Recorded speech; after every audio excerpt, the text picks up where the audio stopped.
Alright guys, just learned some big news today that the new Total War historical game has been announced.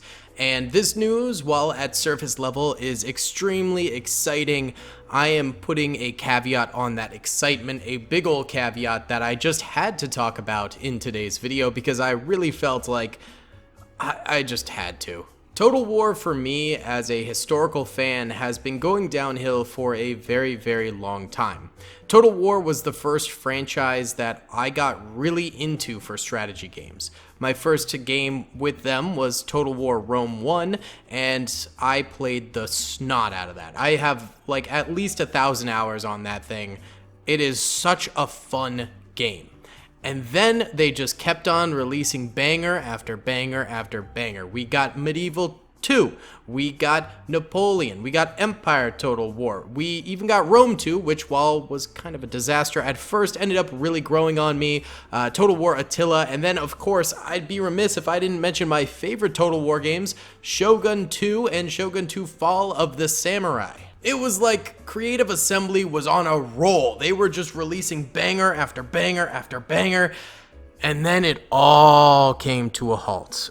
Extremely quickly, it all came to a halt the second Creative Assembly got the rights to publish their Warhammer games. Now, don't get me wrong.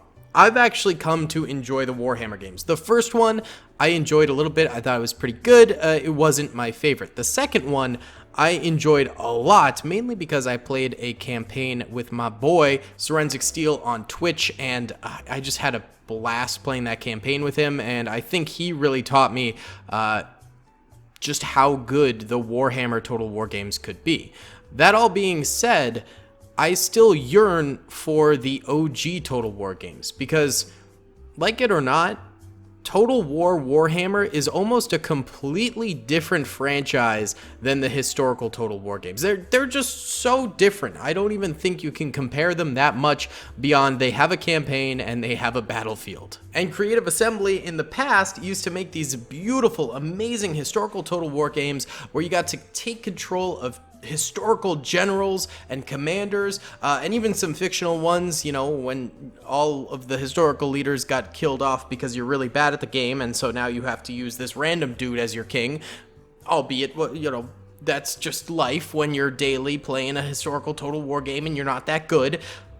But you got to play in a historical setting with historical armies and progress semi-historically, making your own history, you know, making it so, hey, all of a sudden the barbarians rule the world instead of the Romans or whatever. It's just really a great concept for games. And they had that, and they had it, and it was so beautiful. It was so good. And then these Warhammer games came out, and they were popular. And all of a sudden, Creative Assembly said, hey, what if we took our historical games and made them based on mythology instead? You're killing me, Total War. That's when we got Total War Troy, which, even though I got it for free on the Epic Games Store, I played for about an hour and dropped it. And I'm pretty sure that was the experience of almost all Total War Troy players. I'm decently confident no one really played much of that game because it wasn't fun, man. I wanted to play as actual Greeks from ancient Greece. I didn't want the Minotaur on the battlefield.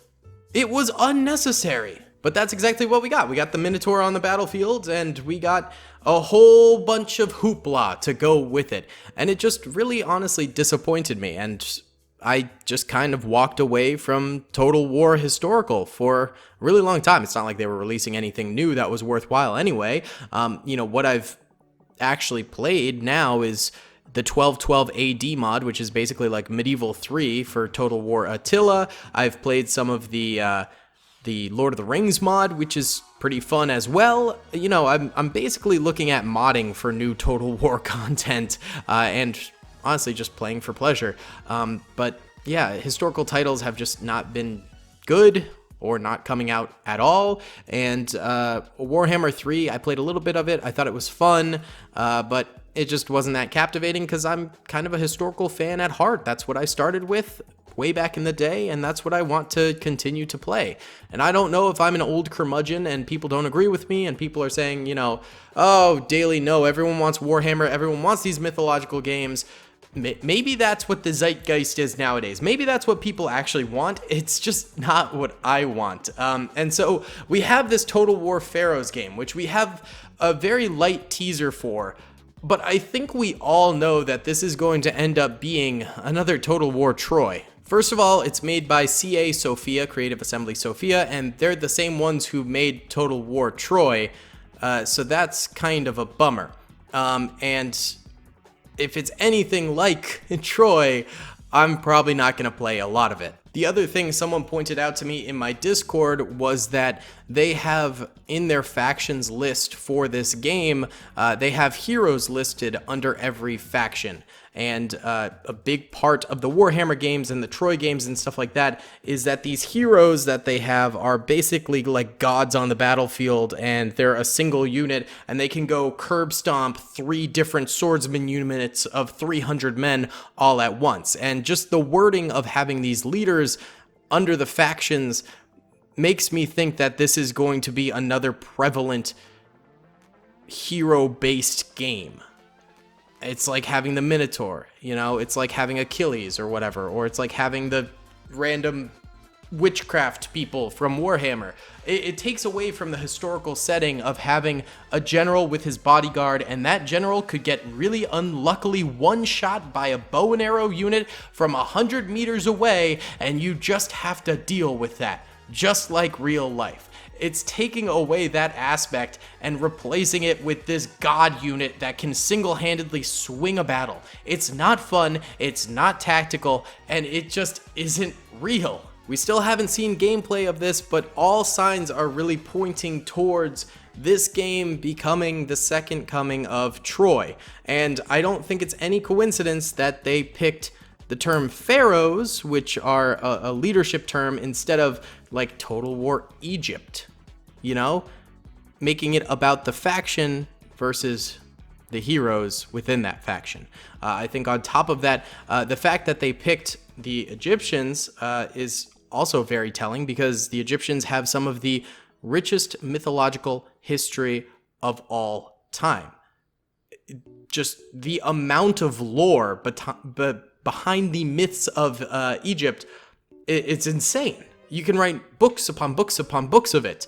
And it's super fascinating, and I love it, and I love learning about Egyptian history, but it's just kind of like, oh, go figure, right? They're picking this because, ooh, what do you know, there's a lot of myths to plop different hero units in from, and, you know, I'm sure there's going to be, like, scorpion units and, you know, some sort of witchcraft involved. Like, they're gonna make it basically mythology, from what I can tell. This is what it's looking like.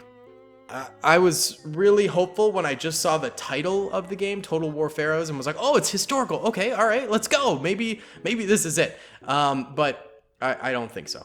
I don't think so. I'm holding out hope, but I am already becoming disappointed. Either way, guys, that's going to be it. Let me know what you guys think in the comment section below. I appreciate y'all listening to me ramble for a little bit. Thanks so much for watching. I'll see you on the next one. Peace.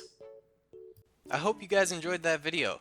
Be sure to click that subscribe button for more content, and hit the notification bell if you'd like to be alerted to whenever I live stream or upload. Thanks so much.